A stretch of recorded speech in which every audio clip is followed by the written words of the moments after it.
Hello, we have a special episode of Beyond Entertainment here from the Hamburg Interiors Show here in Germany. The AIX conferences where all the cabin interiors companies come each year to talk about new innovations and where they're going. And today we're meeting with Ben Griffin, Vice President at OneWeb. Ben, welcome to the show. Thanks, Andy. Great to be here. Thanks for giving me the opportunity to speak to you and tell you everything about what we're doing. So a lot of stuff's happened for OneWeb in the last year. You've got your constellation going up. What's the status on the constellation today?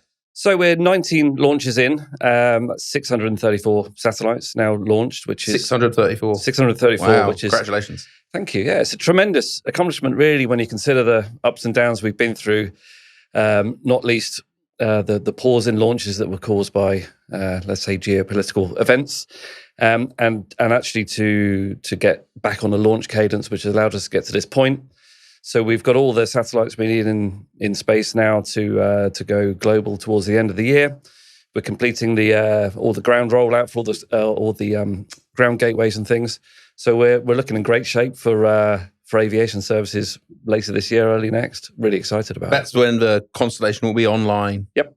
Yeah, well, a lot of the constellation is online now, but when we get fully global, once all those satellites are in place and tested and verified and all those things, then we're rocking and rolling after that. So it's going to be great. So what does a LEO satellite mean? What does that mean for the passenger, let's say? Yeah, so, well, for the passenger, let's start with what it actually means. So LEO means low Earth orbit. And when we compare these to what we normally call sort of, standard satellites, which operate much further away from Earth, about 36,000 kilometers away. Now, the low Earth orbit's about somewhere between 5 and 1,200 kilometers. We're at about 1,200 kilometers. But what does that really mean? It means we can put down a lot more capacity. And because we're closer to Earth, the physical space is obviously a lot less, which means the latency is less, which means the speed's better and the experience is greater. And all these things basically add up to terrific passenger experience, which is what we're all about. Absolutely. So the passenger's going to have a quicker experience? Yeah, they'll have a quicker experience. So even with browsing and things like that, the pages will load fast. It will just feel much more like a home-based kind of broadband experience. Equally, they'll be able to do stuff that you can't really do on higher latency things, such as cloud-based applications that don't work properly or they time out after a number of milliseconds. Again, because we're much closer to Earth, we're able to support those types of applications much better. So I think not least the experience will become richer. Passengers and crew will be able to do an awful lot more on the aircraft. So we'll be able to integrate this digital aircraft into a digital airline, and the whole thing just becomes a lot neater and a lot more elegant. So we're hoping for really big things with, the likes of yourselves, and the services that you integrate into a connectivity thing is phenomenal. What about capacity on the aeroplane? Is it going to be increasing? Yeah. We definitely see an increase in capacity. So a lot of the typical speeds that we see that OneWeb's able to provide will go up quite considerably. Certainly with the initial constellation, and as we evolve over time as well, we'll simply add capacity to that all the time. And we know that airlines sort of chase the big numbers a lot of the time, and you work with them and we work with them to try and help them understand that a big number is not necessarily what you need, so they're not overbuying or overcommitting to things. Trying to work out what they want to do.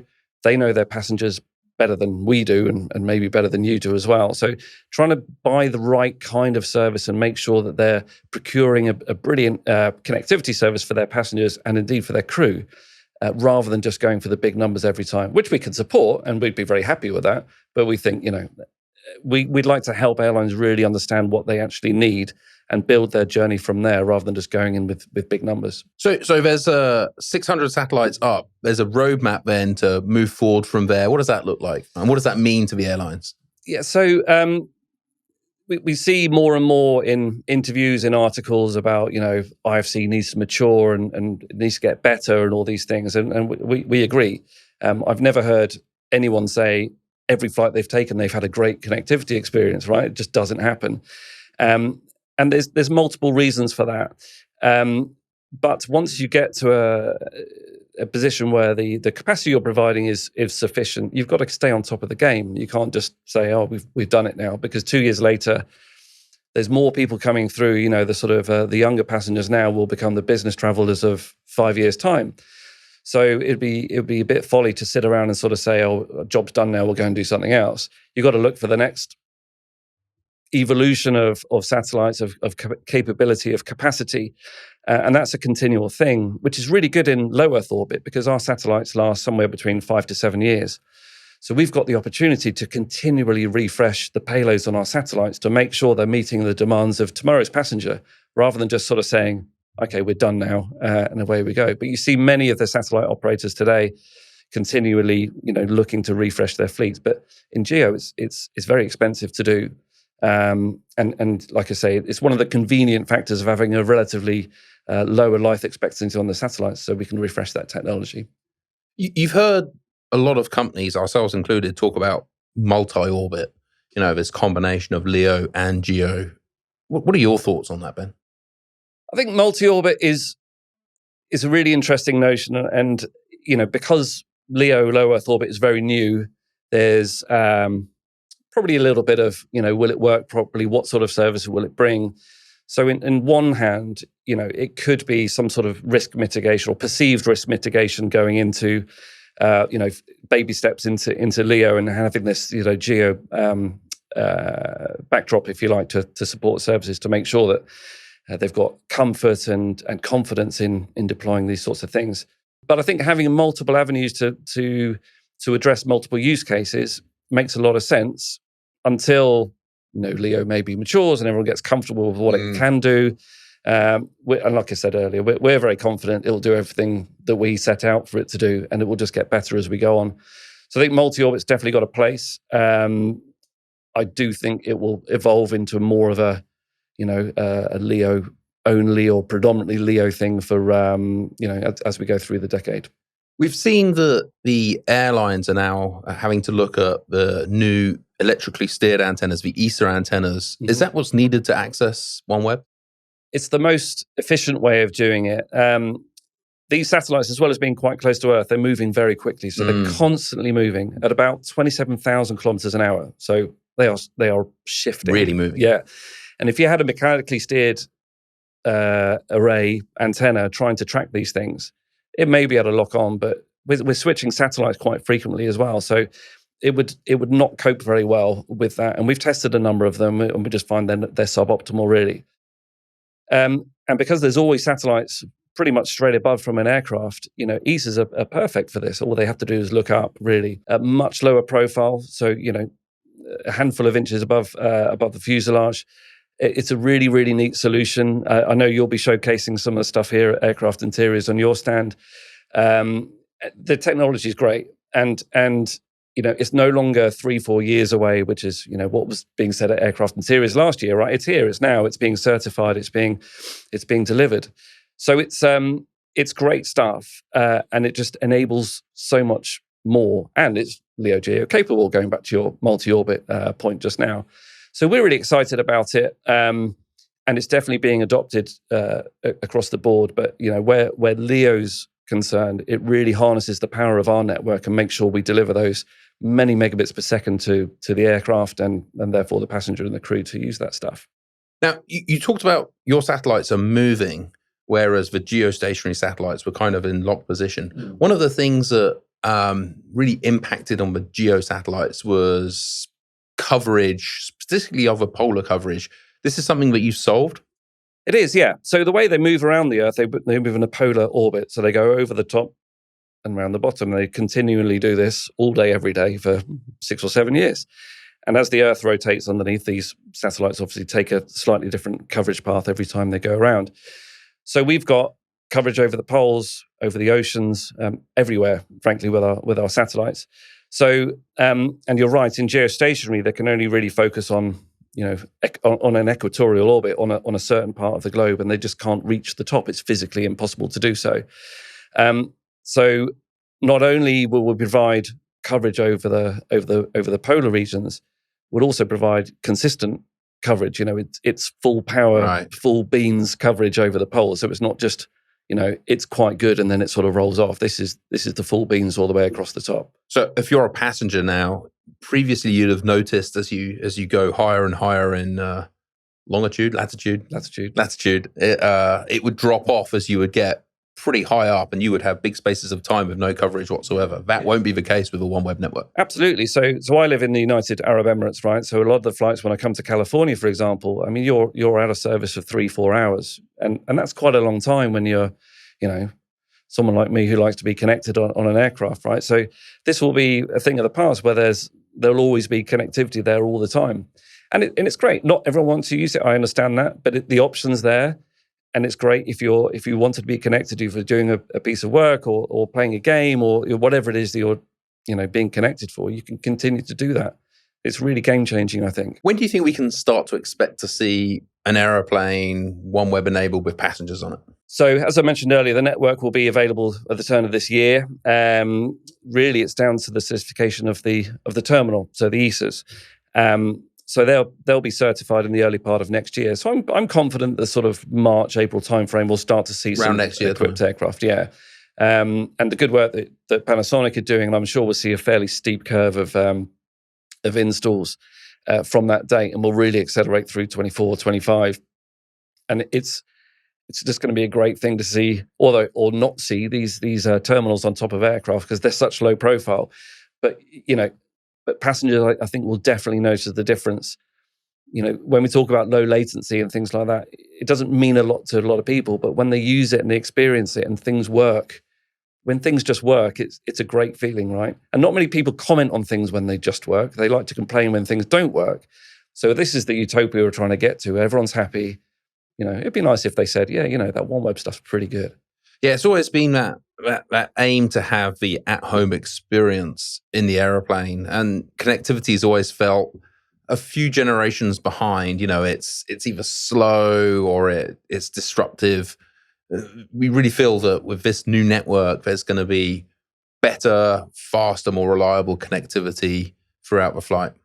Yeah, and in fairness to a lot of satellite operators in the last decade or two, some of these things really weren't designed to be used for in-flight connectivity. So, seatback text messaging and things like that at the time was groundbreaking. And it's not all that long ago. When you consider the evolution of, things like aeromobile, where I, used to work, for example, sending text messages from your own device in the sky. That was 2008, I think that was launched. It's only 15 years ago. It's not that long. So, And as you know, since the introduction of the iPhone and those things, and everyone becomes app-based and cloud-based and all the rest of it, the terrestrial evolution of people wanting to do more and more things with their devices has far outpaced the availability to supply that kind of bandwidth on an aircraft until this point. So I think we're really at we keep saying it's a new dawn of in-flight connectivity, and we truly believe that, because I think we'll finally catch up to where consumers want to be, and they'll really be able to make the most of connectivity for whatever it is they do. And then, as I mentioned earlier, is to stay ahead of the curve to make sure that expectation, that demand is met, not just today, next year, but through the end of the decade and beyond. Have you seen a lot of excitement from the market around your product? Yeah, it's phenomenal. It's really phenomenal, actually. So we do a lot of airline discussions. We support yourself in a lot of the dialogue you have with airline customers. It's a real buzz around what OneWeb's doing, and of course there are other technologies in the market, but I think OneWeb is definitely viewed the way that we've gone about things, doing things for the industry, by the industry, means really harnessing the capability, the decades of experience, the global presence that Panasonic has, which really helps us to concentrate on delivering a world-class satellite service, which is what we do. And then it's transformed and harnessed into a passenger crew connected aircraft service with all those services and bits and pieces that you do so well. It makes a massive difference. So there's not one airline globally that we've spoken to that said, yeah, not really interested in that. they're all chomping at the bit to really understand what it is. How can they get it? And like I say, the multi-orbit stuff is for some of them provides a bit of a this perceived risk, which we don't really see, but that's fine. If they want to mitigate that risk, that's fine. But we have a long list of airlines very interested in this. And you asked the question earlier, when will we start to see it? And I said this upward curve, I think, is is not far away. We're really, really looking forward to working with you guys to fulfill more of this. So busy show then. The show, we could have the show for 2 weeks and be full every day. It's incredible.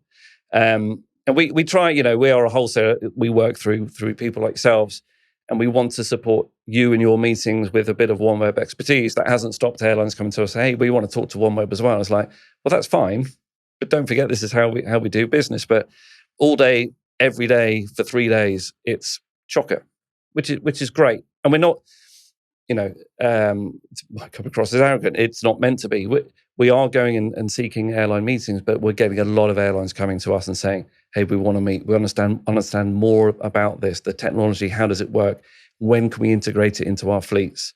So it's, the demand we're filling from the market is limitless at the moment. So we're looking forward to fulfilling it. It's going to be a great ride. So no fancy watch this week. No fancy watch this week. I've been, like we're just talking about, I've been running a little bit, trying to lose a bit of the old the COVID 46-year-old spread. Keep spreading, unfortunately, trying to keep that at bay. So no, I still enjoy my watches. Well, I found it. If you lost it, that's okay. Yeah, you can hold on to it for a while. That's fine. So no fancy watches this time, but always looking forward to try and add to the collection. It's my sort of vice and my weak point. So yeah, you got something planned for first customer flight? Well, actually, watch this space. We're talking about watches. There's something our marketing team's working on that would be particularly interesting, and I'll leave it there. But that is, I'll be interested in that. Yeah, one, no, I know you will be. Yeah, it's going to be a really interesting, very limited edition set of timepieces. I'll say no more. Oh, we're very excited to hear that. You'll be on the list. Don't worry, Andy. Thank you. Hey, Andy, while we're here, I've got a question for you, actually. What excites you and Panasonic about OneWeb's Leo service, and how do you intend to integrate that? And what do you see as the benefits for your customers? You're closer to them than we are. So I'm interested to see what you think. It's a great question. I mean, one of the things that we're seeing at Panasonic is the integration of in-flight entertainment and in-flight connectivity. Many of the airlines, they talk about them synonymously now.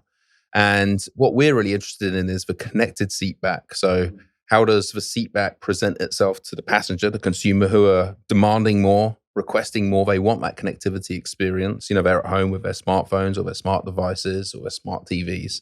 So having that high level of connectivity pushes us more towards creating an engaging experience, which is why, just like the podcast, we're beyond entertainment. We're really looking at an engaging experience, how we can bring the connectivity to the seat back, connectivity to the consumer, the passenger, and then just provide this holistic experience of IFE and IFC brought together. Ben Griffin, thank you very much. Been a pleasure, Andy. Thanks for having me. Good luck at the show. And thank you everyone to listening to another episode of Beyond Entertainment. Please like, comment, subscribe, follow wherever you consume your podcast, and we will see you in the next exciting episode.